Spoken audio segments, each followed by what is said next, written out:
Sveiki, draugai, sveiki. Nu va, pažvėjau 3 valandykės. Nieko nedariau, nieko. Noriu parodyti, ką sugaudėme. Biški pavyko pagauti kai ko. Pamatysit. Nu va, turim sietelį. Traukiam sietelį. O ten turim 4 lynus pagautus.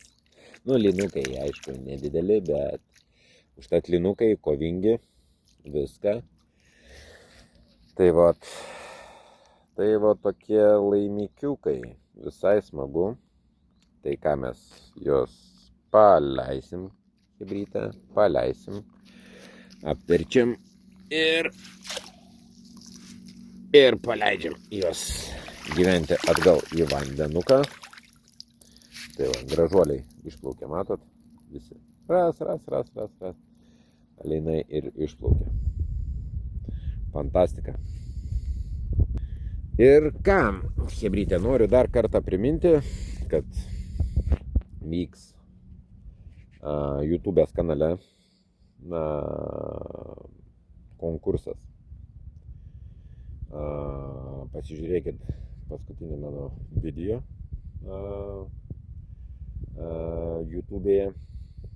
Yra paskelbtas konkurso sąlygos, kokios turiu įvykdyti. Ir svarbiausiai pasuscribinkit kanalą YouTube'ėje, padėkit laiką, pafollowinkit mane TikTok'e. Tai vat, ir 26 dieną iš būrio žmonių bus išrinktas konkurso laimėtojas, kuriam bus skirta 5 maišeliai pašarų ir 1 buteliukas aromos. Tai va, ką chebrytė, susitiksim, susimatysim, visiems neišvyno.